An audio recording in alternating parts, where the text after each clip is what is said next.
کہا کہ اے بیوی، آج میرے مقدر کا ستارہ جگمگا اٹھا ہے.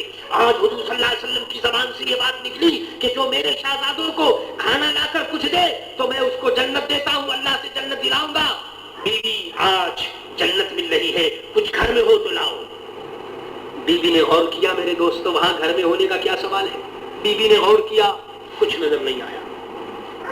فرمانے لگی کہ اے شوہر نامدار، گھر میں کچھ نہیں ہے. صحابی رونے لگے کہ افسوس، آج گھر میں کچھ نہ ہوا جب جنت مل رہی ہے.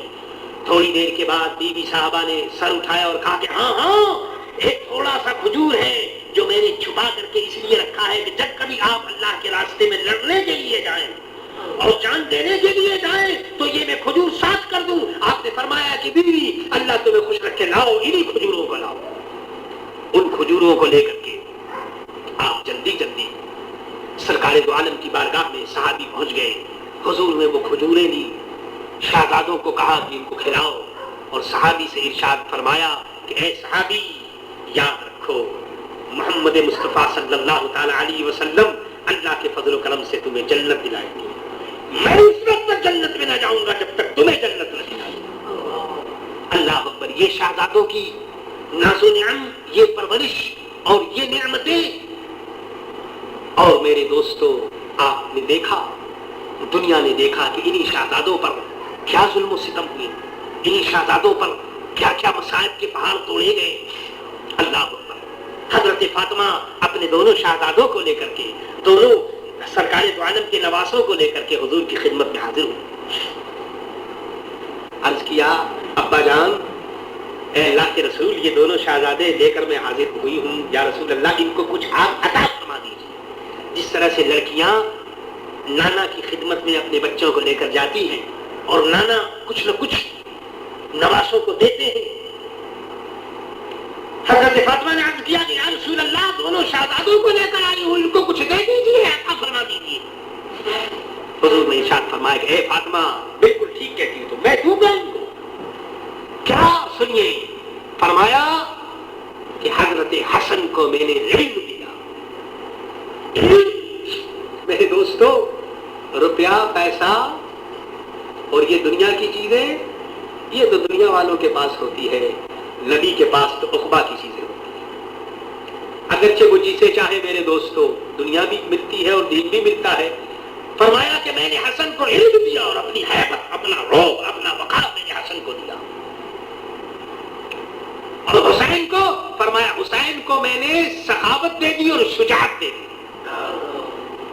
میرے دوستو آپ دیکھیے کہ دونوں شہزادوں کی زندگی میں حضرت حسن کا علم، اللہ اکبر، ایسا علم کہ بڑے بڑے صحابی حضرت حسن کی خدمت میں آتے، تفسیر پوچھتے، قرآن کے معنی پوچھتے. اللہ تبارک و تعالیٰ نے وہ شان عطا فرمائی. ایک مرتبہ ایک مقدمہ حضرت علی کے پاس آیا. مقدمہ یہ تھا کہ ایک آدمی نے ایک آدمی کو قتل کر دیا اور قتل کے مقام پر وہ آدمی پکڑا گیا. حضرت علی فیصلہ کرنے والے تھے کہ یہ جو قاتل ہے جس نے اس آدمی کو قتل کیا ہے اس کو قتل کر دیا جائے، کیونکہ قتل کے بدلے میں قتل ہے اس لیے قتل کر دیا جائے. ابھی آپ نے یہ فیصلہ کیا تھا کہ ایک دوسرا آدمی نکل کے آ گیا اور اس نے کہا کہ اے علی اس نے قتل نہیں کیا بلکہ قتل کرنے والا میں ہوں. وہ دوسرا آدمی آ گیا. اللہ اکبر. جناب مقدمہ جو ہے کیس بڑا دلچسپ ہو گیا. ایک کہتا میں نے قتل کیا، دوسرا کہتا میں نے قتل کیا، دونوں اقرار کر رہے ہیں قتل کا اور قاتل ایک ہے. حضرت حسن وہی بول. حضرت مولا علی نے پوچھا کہ بھائی کیا کیس ہے بتاؤ. پہلے آدمی نے کہا کہ صاحب بات یہ ہے کہ میں گوشت کا کام کرتا ہوں، تو میں ہاتھ میں چھری لے کر کے اور اپنے گوشت وغیرہ صاف کر کے میں ادھر کو آیا. میں ادھر جو آیا تو دیکھا کہ ایک آدمی جو ہے وہ قتل ہو گیا تھا. اب جب میں وہاں پر آیا تو میرے ہاتھ میں چھرا بھی تھا کیونکہ میں گوشت کا کام کرتا ہوں. اور آدمی جو آئے تو انہوں نے مجھے پکڑ لیا اور وہ آدمی بھی وہیں پر قتل تھا. اب میں اگر انکار کرتا تو میں کیسے انکار کرتا، کیونکہ میرے ہاتھ میں چھرا بھی ہے، خون بھی ہے اور آدمی بھی وہاں قتل ہے.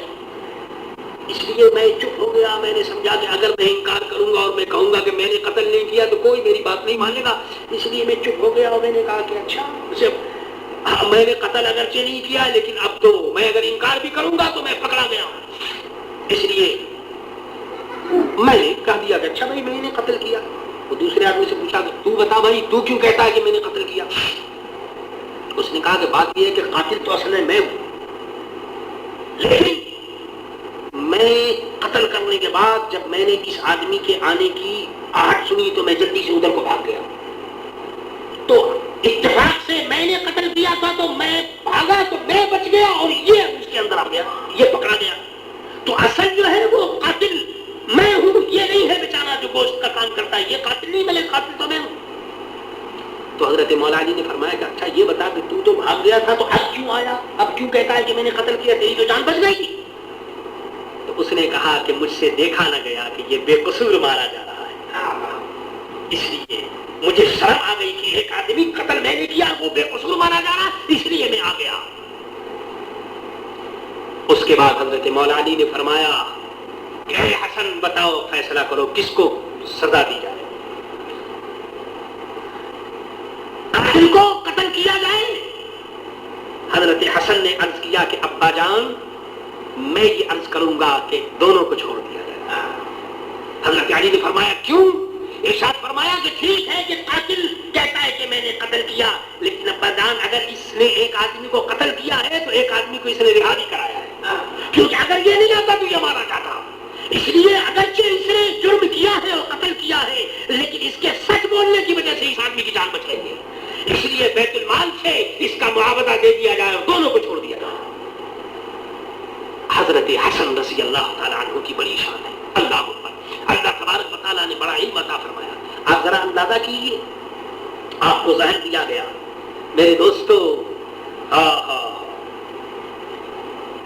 دنیا کا ہمیشہ یہ دستور رہا ہے، دنیا کی ہمیشہ یہ ریت رہی ہے کہ جو کوئی آدمی دین کی باتیں کرتا ہے، اچھی باتیں کرتا ہے، دنیا اسی کی دشمن ہو جاتی ہے. آپ بتائیے کہ حضرت حسن رضی اللہ تعالیٰ عنہ کو اور زہر دیا جائے، عجیب بات ہے. ایسا سخت زہر دیا گیا کہ آپ کا جگر ٹکڑے ٹکڑے ہو کر کے باہر آ گیا اور نکلنے لگا. حضرت حسین آئے، ارشاد فرمایا، عرض کیا کہ بھائی جان بتائیے کون ہے، کس نے یہ کام کیا. ارشاد فرمایا کہ اے حسین جس کے متعلق مجھے گمان ہے اگر وہ ہے تو اللہ تبارک و تعالیٰ بہترین بدلہ لینے والا ہے، اس لیے میں اس کیس کو اللہ پر چھوڑتا ہوں اور میں نہیں چاہتا کہ میرے بعد تم کسی کے متعلق کچھ کرو، کیونکہ صحیح حساب لینے والا اللہ تبارک و تعالیٰ ہے. ایسا صبر کیا اور اس طرح سے میرے دوست تو دنیا سے تشریف لے گئے. اللہ اکبر. حضرت حسن کے وصال کے بعد حضرت حسین نے فرمایا مروان سے، جو مدینے کا حاکم تھا. مروان رونے لگا. حضرت حسین نے فرمایا کہ اے مروان تو زندگی میں تو ان کو تکلیف دیتا تھا اور اب تو روتا ہے. تو مروان جو مدینے کا گورنر تھا اس نے کہا کہ اے حسین میں تمہیں بتاؤں کہ میں کس کو تکلیف دیتا تھا. پہاڑ کی طرف اشارہ کر کے کہا کہ میں پہاڑ کو تکلیف دیا کرتا تھا. یعنی اللہ تبارک و تعالیٰ نے آپ کو صبر ضبط کا ایسا مادہ عطا فرمایا کہ آپ پہاڑ کی طرح تھے کہ آپ کے اوپر کسی کی کسی بات کا اثر نہیں ہوا کرتا تھا. یہی وجہ ہے میرے دوستو کہ جب مسلمانوں کے اندر بہت بڑی لڑائی ہو رہی تھی تو آپ نے خلافت حضرت امیر معاویہ رضی اللہ تعالی عنہ کو آپ نے دے دیا اور مسلمانوں کے بہت بڑے گروپ کو قتل و خون سے آپ نے بچا دیا. اور حضور کا فرمان سچا ہو گیا کہ یہ میرا بیٹا سید ہے اور اللہ تبارک و تعالیٰ اس کے ذریعے سے مسلمانوں کے دو گروپ میں صلح کر دے گا. الحمدللہ اہل بیت اطہار کا آپ تذکرہ سن رہے ہیں. حضرت مولا علی رضی اللہ تعالیٰ عنہ کا ایک واقعہ سنتے چلیے. ان حضرات کی زندگی اور ان کا زہد و تقوی عجیب و غریب ہے.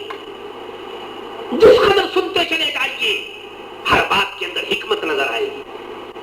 ایک شخص حضرت علی کی خدمت میں آیا اور اس نے عرض کیا کہ حضور میں ایک مکان خریدنا چاہتا ہوں تو میرے مکان کا آپ کاغذ بنا دیجئے، جس طرح سے کورٹ میں جاتے ہیں کاغذ لکھانے کے لیے. اس نے عرض کیا کہ حضور میرے مکان کا کاغذ آپ لکھ دیجئے، میں مکان خریدنا چاہتا ہوں.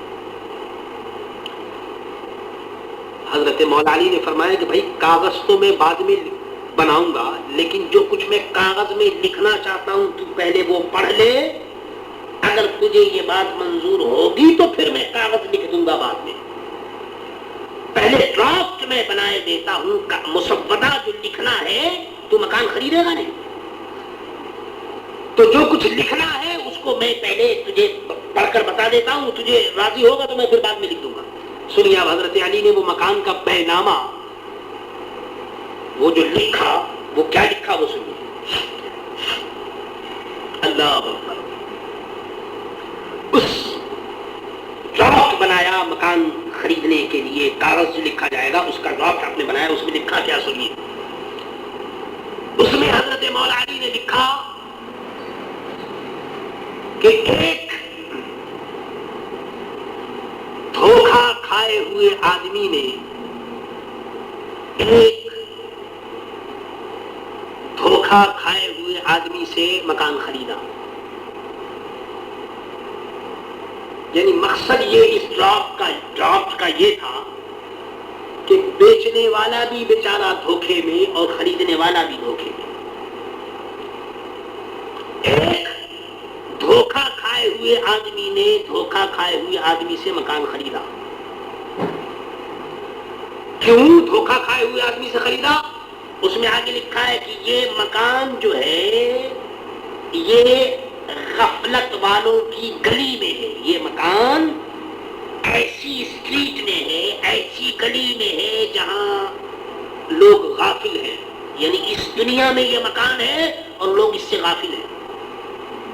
اور سنیے ڈرافٹ سنیے اس میں جو آپ نے بنایا. حضرت علی نے فرمایا کہ اس مکان کی 4 حدیں.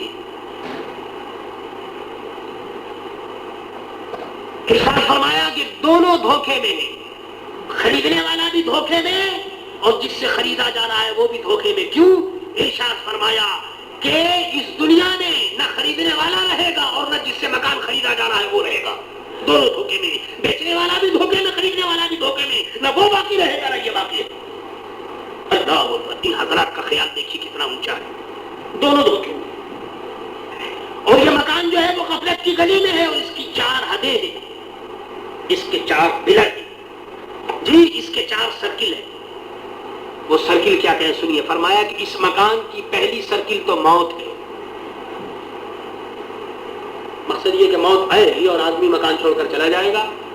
دوسری سرکل قبر ہے اور تیسری سرکل جو ہے وہ قیامت ہے اور چوتھی سرکل فرماتے ہیں کہ اللہ کو معلوم ہے وہ جنت ہے یا جہنم ہے. اللہ کو معلوم ہے. یا آپ نے کاغذ میں لکھا. وہ میرے دوست کو جو بیچارہ مکان خریدنے کے لیے آیا تھا اس نے جب یہ پڑھا تو چیختے ہوئے چلاتے ہوئے روتے ہوئے وہ تو بھاگ گیا اور اس نے وہ مکان خریدنے کا ارادہ ہی اس نے چھوڑ دیا. اس واقعے سے یہ آپ نہ سمجھیے کہ آپ کو منع کیا جا رہا ہے کہ آپ مکان نہ خریدیں. بتانا یہ ہے کہ یہ مکان اور دکان کے چکر میں پڑ کر کے خدا کو مت بھول جاؤ. یہ سب ایک کھلونے ہیں دنیا کے. یہ سب چیزیں چند روزہ ہیں، ورنہ اہل بیت اطہار کی یہاں کس چیز کی کمی تھی.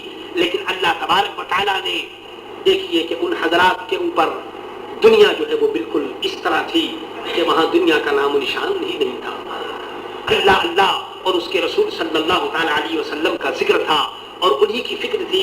تو اللہ تبارک و تعالیٰ نے ایسے اہل بیت ہمیں عطا فرمائے. اور حضرت مولا علی یاد رکھو یہ تمام اولیاء کے سردار ہیں.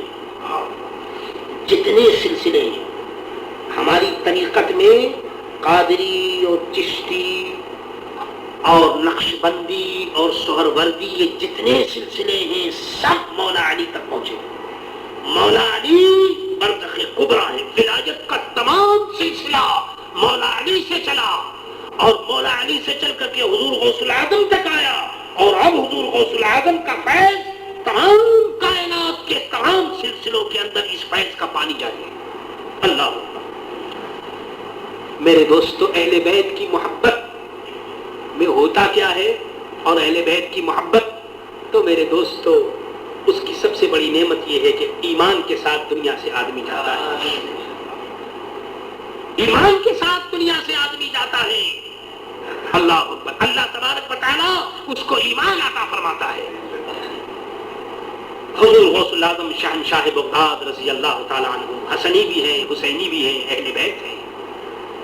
بغداد والوں نے دیکھا کہ حضور غوث الاعظم نظر نہیں آتے، ڈھونڈتے ہوئے دجلہ کی طرف گئے۔ دجلہ ایک دریا ہے، وہاں جا کر دیکھا تو دیکھا کہ مصلی پانی کے اوپر بچھا ہوا ہے اور حضور غوث الاعظم اس مصلی پر کھڑے۔ اللہ اکبر، حضور غوث الاعظم کو مچھلیاں سلام کر رہی ہیں، مچھلیاں حضور غوث الاعظم کے پاؤں کے بوسے لے رہی ہیں رضی اللہ تعالیٰ عنہ۔ آنکھ عشق مصطفیٰ سامان اوست، ارے جس کا سامان عشق مصطفیٰ ہو تو بحر پر درگوش دامان اوست، تو یہ زمین اور دریا اور سمندر سب میرے دوستوں اس کے دامن میں ہوتے ہیں۔ حضور غوث الاعظم فرماتے ہیں کہ میں اپنے نانا جان حضرت محمد مصطفیٰ صلی اللہ علیہ وسلم کے نقش قدم پر ہوں۔ اللہ اکبر، بغداد والوں نے دیکھا کہ مچھلیاں حضور غوث الاعظم کے پاؤں کے بوسے لے رہی ہیں، اور دیکھا کہ غیب سے ایک مصلی آیا اور بچھ گیا، اور مصلی بڑا قیمتی ہے، اس میں لکھا ہوا ہے الا ان اولیاء اللہ لا خوف علیہم ولا هم یحزنون، یہ اس مصلی کے اوپر لکھا ہوا ہے۔ اور سلام علیکم یا رسول اللہ یا اہل بیت رسول اللہ اس پر لکھا ہوا ہے۔ اتنے میں بغداد والوں نے دیکھا کہ آسمان سے ایک مخلوق آئی، ان کا چہرہ بڑا باہو اور بڑے روب والے لوگ ہزاروں کی تعداد میں آئے، اور ان کا ایک سردار آگے آگے، اور سب حضور غوث الاعظم کے سامنے کھڑے ہو گئے۔ بغداد والوں نے بھی میرے دوستوں اس مصلی پر، اس نورانی و جنتی مصلی پر، اور وہ درجہ پر نماز ادا کی۔ روایت کرنے والے روایت کرتے ہیں کہ نماز کے بعد حضور غوث الاعظم نے دعا کی، اور دعا میں حال یہ تھا کہ میرے دوستو حضور غوث الاعظم دعا کر رہے تھے اور عرش کے فرشتے آمین کر رہے تھے، فرشتوں کی تسبیح کی آواز آ رہی تھی، اور اب دعا کر رہے تھے کہ الہ العالمین، میرا کوئی مری، میرا کوئی ماننے والا، مجھ سے محبت رکھنے والا، تعلق رکھنے والا، الہ العالمین جب وہ دنیا سے جائے تو اس کا خاتمہ ایمان پر ہو۔ میرے دوستو اہل بیت رسول اور سرکار تو عالم صلی اللہ تعالی علیہ وسلم کے گھرانوں سے محبت کا یہ فائدہ ملتا ہے۔ میاں یہ تو دنیا میں آپ دیکھتے رہتے ہو، آپ نے دیکھا نہیں ہے کہ وہ کتا جو بغیر بیلٹ کے نظر آتا ہے اس کو شوٹ کر دیا جاتا ہے، لیکن جس کتے کے گلے میں بیلٹ پڑا ہوا ہو تو لوگ سمجھتے ہیں کہ اس کا کوئی مالک ہے۔ الحمدللہ ہم اہل سنت و جماعت ہیں، ہمارے گلوں میں بھی کسی کے گلے میں قادری کا اور چشتی کا اور رضوی کا اور نقشبندی اور سہروردی اور صابری بزرگان دین کا گلا کا پٹا جو ہے وہ پڑا ہوا ہے، اور انشاءاللہ تعالی شیطان کبھی ہمیں مار نہیں سکتا اللہ کے فضل و کرم سے۔ تو میرے عزیزوں، میرے دوستوں، اہل بیت کی محبت دلوں میں رکھو، اور صرف یہ نہیں یاد رکھو، اہل سنت و جماعت کا یہ طریقہ نہیں کہ محرم کے 10 دنوں میں تو اہل بیت کا ذکر ہو، اور 11 مہینے اور 20 دن میں معاذ اللہ بالکل سلسلہ ختم، تو یہ مطلب نہیں۔ ہم 11 مہینہ کیا، ہم اہل بیت کی محبت سے 11 سیکنڈ بھی اپنے آپ کو خالی رکھنا نہیں چاہتے۔ ہر وقت اہل بیت اطہار کا ذکر فکر، جس وقت بھی موقع ہو، جب بھی ہو، ذکر کرنی چاہیے۔ اور محرم کے مہینے میں خصوصیت کے ساتھ ان کے واقعات کو، صحیح واقعات کو پڑھیے، ان کے لیے ایصال ثواب کیجیے، ان کی بارگاہوں میں تحفے جو کچھ ہو سکے بھیجیے، کیونکہ میرے دوستو یہ سب چیزیں کام آنے والی ہیں۔ اور اس کو خوب یاد رکھو کہ خدایا بحق بنی فاطمہ، خدایا بحق بنی فاطمہ، کہ بالقول ایمان کنی خاتمہ، اے اللہ بنی فاطمہ، فاطمی گھرانے کے صدقے الہ العالمین ہم لوگوں کا خاتمہ ایمان پر فرمانا۔ انشاءاللہ تعالی ایسے ہی ہوگا۔ اور خوب یاد رکھو کہ اگر دعوتم رد کنی ور قبول، اے اللہ اگر دعوتم رد کنی ور قبول، منو دست دامان آل رسول، اے اللہ میری دعوت تو قبول کرے یا رد کرے، تو غفور رحیم ہے، لیکن یہ ضرور ہو کہ آل رسول کا دامن ہمارے ہاتھوں میں ہے۔ اللہ تبارک و تعالیٰ نے ہمیں دامن عطا فرمایا اس صدی کے مجدد اعلیٰ حضرت مولانا شاہ احمد رضا خان صاحب قادری فاضل بریلوی رحمۃ اللہ تعالیٰ علیہ کا، اور ان کے پیر کا نام ہے آل رسول، نام بھی آل رسول اور وہ ہے بھی آل رسول۔ حضرت حسن رضی اللہ تعالیٰ عنہ کی اولاد میں ہے، حسنی سید ہے حضرت آل رسول رضی اللہ تعالیٰ عنہ۔ تو میرے دوستو اس کو پڑھو اور خوب یاد رکھو کہ اگر دعوتم رد کنی ور قبول، منو دست دامان آل رسول، منو دست دامان آل رسول، اے اللہ میں ہوں اور دامان رسول ہے الہ العالمین۔ دنیا چھوٹے تو چھوٹے لیکن رسول کا اور آل رسول کا دامن ہمارے ہاتھوں سے نہ چھوٹے۔ حضرت حجت الاسلام فرماتے ہیں، عرض کرتے ہیں کہ ہاتھ سے چار یار کے ہم کو ملیں گے چار جام، ہاتھ سے چار یار کے ہم کو ملیں گے چار جام، اور دستے حسن حسین سے، دستے حسن حسین سے اور ملیں گے جام دو۔ میرے دوستو اہل بیت سے بھی ہمیں ملیں گے، صحابہ سے بھی ملیں گے، اور حضور غوث الاعظم شہنشاہ بغداد رضی اللہ تعالیٰ عنہ کے صدقے بھی میرے دوستو دین اور دنیا کی نعمت ملتی ہے، اور انشاءاللہ قیامت تک ملنے والوں کو ملتی رہے گی۔ عزیزو دوستو بس آج اہل بیت اطہار کے موضوع پر سلسلے گفتگو کو ختم کرتا ہوں۔ گھروں میں جائیے، آرام کیجیے، اللہ تعالیٰ توفیق دے تو رات کو اٹھ کر کے ان کے لیے تہجد پڑھیے، اس نماز کا، تہجد کی نماز کا، نفل نماز کا ثواب اہل بیت اطہار کی خدمت میں پہنچائیے۔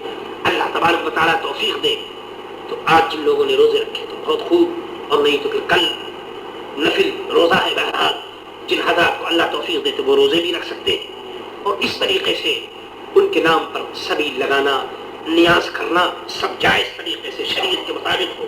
تماشا، شور یا کاری ان چیزوں کی گنجائش نہیں، لیکن جائز طریقے سے، صحیح طریقے سے سبیلیں لگائی جائیں، اور یہ تمام سلسلے ہوں۔ یہ الحمدللہ ہمارے یہاں جاری اور ساری ہے اور مقبول اور محبوب ہے، اور اللہ نے چاہا تو حسینی اور قادری لنگر انشاءاللہ کل یہاں بھی تقسیم ہوگا۔ اللہ تعالیٰ مجھے آپ کو سب کو توفیق عطا فرمائے۔